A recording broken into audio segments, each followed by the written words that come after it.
दोस्तों, क्या Iran surrender करेगा? मैं आपसे एक सवाल पूछता हूं भाइयों, क्या ईरान अमेरिका के सामने सरेंडर करेगा? या फिर आपको सवाल थोड़ा चेंज करता हूं, क्या अमेरिका इस बार ईरान के सामने घुटने टेक कर भागेगा? दोनों भी सवाल है भाइयों, क्योंकि इतिहास गवाह है भाइयों, क्या ऐसा जो आज जो ईरान जो युद्ध कर रहा है, ऐसा ना कभी किसी ने करा और ना कभी होगा। भाइयों, हिटलर भी था ना, हिटलर ने भी एक साथ इतने पंगे नहीं लिए थे। इतने पंगे आज ईरान ने सारे मतलब जितने भी आस पड़ोस के देश हैं सबसे ले लिए हैं, और किसी को नहीं चूक रहा है भाइयों, चाहे तो वो छोटा हो बड़ा हो, कितनी पावर है क्या है, कुछ नहीं देख रहा है। मरने मारने पर ये युद्ध लड़ने को तैयार है ईरान। अब भाइयों एक बात बताता हूँ, इसराइल ईरान के बगल के, आप तो जानते हो यार, न्यूज़ देख रहे होंगे, आपको तो पता होना चाहिए, क्या कम से कम 11 कंट्रियाँ ऐसी हैं, हाँ, जैसे कि दुबई आपका, कुवैत, इराक वगैरह, जॉर्डन, आप सब ले लो। ऐसे 11 देशों पर ईरान ने अमेरिका के जो बेस थे उन पर भी हमला करा है, प्लस उन लोगों ने अमेरिका का साथ देने के लिए उन लोगों के, जैसे दुबई में आपने देखा होगा एयरपोर्ट पर भी हमला हुआ वगैरह वगैरह। तो ये सब करने के बावजूद भी अभी भी दुबई वगैरह ने क्यों ईरान पर हमला नहीं करा है? सोचा है आपने?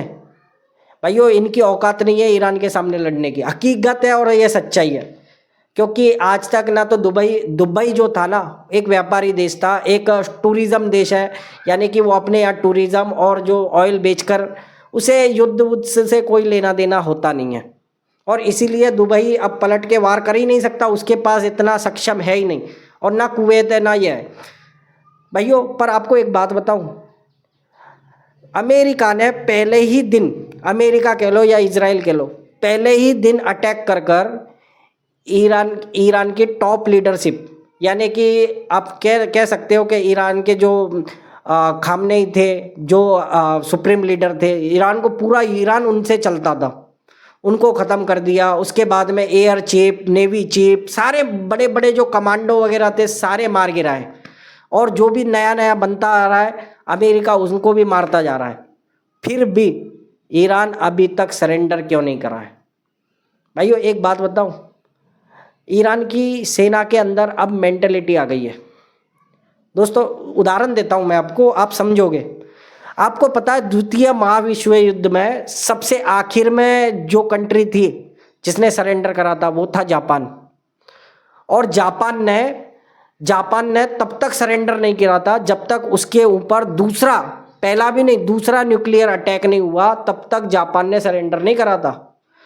और शायद अगर अमेरिका जापान की मिलिट्री पर हमला करता ना, तो शायद जापान पूरी तरीके से नष्ट हो जाती, उसकी मिलिट्री पावर पूरी ख़त्म हो जाती, लेकिन वो सरेंडर नहीं करता, क्योंकि उनकी एक मेंटेलिटी ये हो गई थी। बताते हैं कि जापान के सैनिकों के अंदर ऐसा रुतबा भरा हुआ था अपने देश के प्रति या अपनी मतलब सरकार के प्रति, कि मर मिट जाएंगे सुसाइड बॉम्बर की तरह। ये अमेरिका की जो सेना है ना, आपको एक बात बताऊं, जापान के जो ऐसे लड़ाकू जहाज थे ना, पायलट जो थे, वो सीधा सीधा अपने जहाज़ों को ले जाकर अमेरिका के बेड़े पर कूद जाते थे, खुद भी मरते थे, दूसरों को भी मारते थे।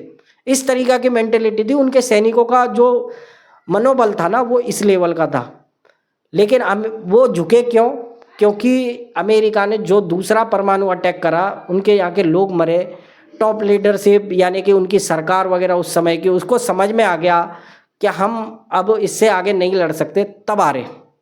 लेकिन भाइयों अमेरिका ने एक बहुत बढ़िया काम करा था, आप सोचने वाली बात है, आप समझना, क्या अमेरिका ने जो काम करा था ना, अमेरिका ने जो परमाणु हथियार था ना, जो परमाणु बम था, वो हिरोशिमा और नागासाकी पर गिराया था, न कि टोक्यो, जहाँ से जापान की सेना कंट्रोल होती थी। तो इसीलिए जो जापान के मेन जो कमांडर थे, मेन जो लीडर थे, जो बड़े देश को चलाते थे, उन्होंने बातचीत का रास्ता अपनाया, सरेंडर करा और फिर हथियार डाले। लेकिन यहाँ ईरान के मामले में भाइयों अमेरिका ने बहुत बड़ी, मैं तो यूँ कहता हूँ कि अमेरिका से बड़ी ये गड़बड़ी कह लो, आप बेवकूफ़ी कह लो, कोई दूसरा देश कर भी नहीं सकता था।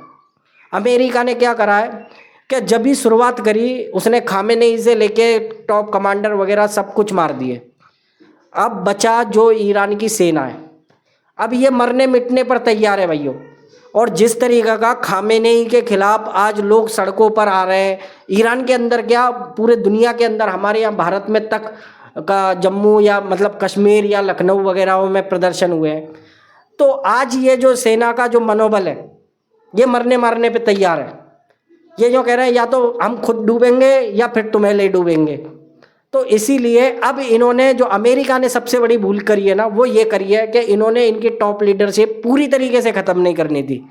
इन्होंने अगर इनकी टॉप लीडरशिप पूरी ख़त्म कर दी, अब इन्हें कोई देश की चिंता नहीं है।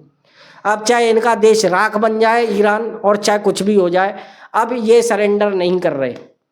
जब तक नहीं करेंगे तब तक इनके पास पूरी तरीके से अपना मनोबल ख़त्म नहीं होता है। और यही भूल मुझे लगता है कि अमेरिका को सबसे बड़ी भूल पड़ेगी। लेकिन अमेरिका के साथ साथ ये जो युद्ध जितना भी दूर खिंचता जाएगा ना, ये भूल हम सबके लिए भी बड़ी बड़ी मतलब दुखदाई कह लो आप, या फिर बड़े नुकसान की होगी। क्योंकि जो ईरान है भाई, यूक्रेन और रशिया का वार जो हो रहा है वो एक कोने में हो रहा है, उससे कोई दुनिया को कोई लेना देना पड़ रहा नहीं है। लेकिन जो ईरान का जो युद्ध है वो मिडल ईस्ट के बीचा बीच में हो रहा है, जहाँ से पूरे दुनिया का तेल का व्यापार, तो कम से कम 60% व्यापार जो है तेल का, वो यहाँ से चलता है। और जब तक ये युद्ध होता रहेगा तब तक ये तेल का कारोबार पूरा ठप पड़ा रहेगा, जिसके चलते आज जो पेट्रोल डीजल की कीमत है उसको बता रहे हैं कि एक समय 100 बैरल भी पहुंच सकता है, 150 तक भी पहुंच सकता है। जो तेल 60 और 65 रुपए अमेरिकी डॉलर के बैरल था, वो आज इतना पहुंच सकता है। दूसरी बात भाइयों, ये सारे देशों ने, आपने देखा होगा कि ईरान ने तो इन सभी देशों पर हमला करा है। एक तो इनकी मिलिट्री पावर कमज़ोर है, दूसरा ईरान के खामनेई शासन से किसी की दुश्मनी थी, जैसे अमेरिका और इजराइल की भी थी, लेकिन लोगों से नहीं है। अब जो ईरान कर रहा है, इसके चक्कर में बेगुनाह निर्दोष लोग मारे जाएंगे। पर अब ईरान के पास को बचा ही कुछ नहीं है मेरे हिसाब से। तो अब यही है कि ईरान के लिए ना बातचीत का रास्ता सही है, ना युद्ध में सरेंडर करना सही है। क्योंकि अगर ये बातचीत पर भी आएगा तो कोई भरोसा नहीं है कि अमेरिका इसको छोड़ेगा, या फिर इसके कमांडर या फिर इसकी सेना के कुछ जो जिन लोगों इसको जिम्मेदार हैं उनको तो अमेरिका छोड़ेगा नहीं। और दूसरी कहानी, ईरान अब बातचीत कर तैयार इसलिए नहीं है क्योंकि जब बातचीत हो रही थी, अमेरिका ने ये जो अटैक करा है, ये बातचीत के बीच में धोखाधड़ी करके, जो पहला जो अटैक था खामेनेई जिसमें मारे गए, वो अटैक बातचीत, एक तरफ बातचीत कर रहा है अमेरिका और दूसरी तरफ बमबारी कर रहा है। तो अब ईरान को इस चीज़ में भरोसा नहीं है। और ईरान जो कर रहा है, मेरे हिसाब से ईरान ये चाहता है क्या, मैं जब तक इन देशों को परेशान करूं, जब तक इन लोगों को खुद समझ में आ जाए क्या कितना दुनिया में लॉस हो रहा है। देखो, दुनिया को तेल नहीं मिलेगा, दुनिया अमेरिका पे प्रेशर बनाएगी युद्ध के लिए, रुकवाने के लिए। और अमेरिका की कोई सीमा तो लगती है नहीं है ईरान से, ना कोई अमेरिका का सीमा विवाद है इसमें। तो अमेरिका को जो ये सेना पीछे ले जाएगी, ईरान फिर से अपनी जगह पर खड़ा हो जाएगा। और दूसरी तरफ भाइयों, आज आपने देखा होगा, आज में मात्र 1-2 दिन के अंदर आपने देखा सेंसेक्स निफ्टी कितनी नीचे डाउन हो गई। आपको पता है, एक आंकड़ा पता है कितना है? इतने 2 दिन के अंदर कितना पैसा डूबा है पता है लोगों का? भाइयों 17 लाख करोड़ रुपए कुछ ये निफ्टी और सेंसेक्स में डूबा है।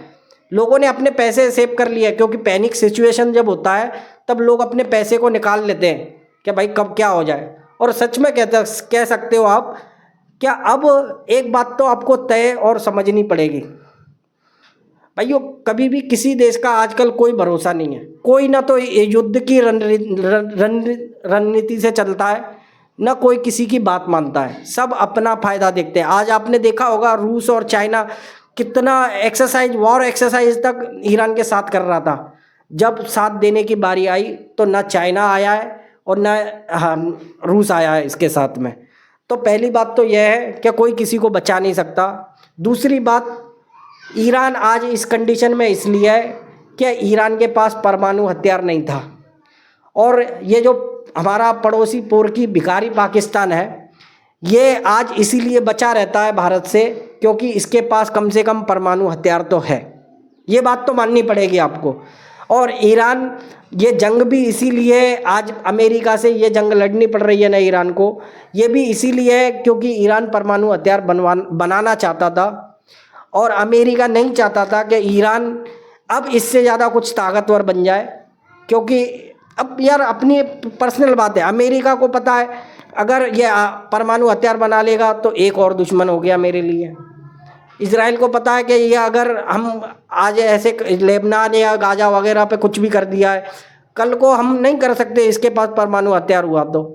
यही डर है कि आज ये ईरान जो जल रहा है, मर रहा है, ये सब कुछ कहानी है। लेकिन भाई मेरा यही मानना है कि और भी 11-12 ऐसे देश हैं जिन्होंने परमाणु हथियार बनाया है, सब अपनी सुरक्षा के लिए बनाते हैं। अपने देश में वो क्या भी कर रहा था। और ये सबसे बड़ा बात है कि ऐसे तो बहुत सारे देशों के पास है, लेकिन अमेरिका ने अपने घमंड के चलते ही ईरान पर हमला करा है। मेरा तो इसमें भी अब राय पूछोगे तो मेरे तो यूँ ही मानता हूँ कि ईरान इस मामले में गलत नहीं था। भाई मिसाइल किसके पास नहीं है, सबके पास है, सब ने डेवलप कर रखी हैं। दूसरी कहानी, जो मिडल ईस्ट में 57 मुस्लिम देश हैं, दूसरी कहानी यही कह रहा हूँ मैं, क्या 57 मुस्लिम कंट्री के देश हैं, लेकिन 57 में से आज ईरान के साथ खड़ा होने वाला एक हिजबुल्लाह या लेबनान के अलावा कोई तीसरा दिखता नहीं है। ये भी सच्चाई है। और आपको बताऊं 57 मुस्लिम कंट्रियों में सबसे पावरफुल अगर माना जाए तो वो तो फिर पाकिस्तानी हो गया, जिसके पास परमाणु हथियार है या मिसाइल है या एयरफोर्स है। बाकी ये सब किसी लायक नहीं है। दूसरे नंबर पे ईरान आता है जिसके पास भी कुछ है, और बाकी दुबई और आप कुवैत के लो या कोई भी देश के लो, इनके पास कुछ है ही नहीं। हकीकत तो यह है, तो ये किसी से क्या लड़ेंगे और क्या किसी का साथ देंगे, ये भी सबसे बड़ी बात है। भाइयों ये सब आज के मैंने ये ईरान के बारे में जो बात कही है, मुझे लगता है कि अमेरिका ने सबसे बड़ी गलती करी कि ईरान की टॉप लीडरशिप ख़त्म कर दी।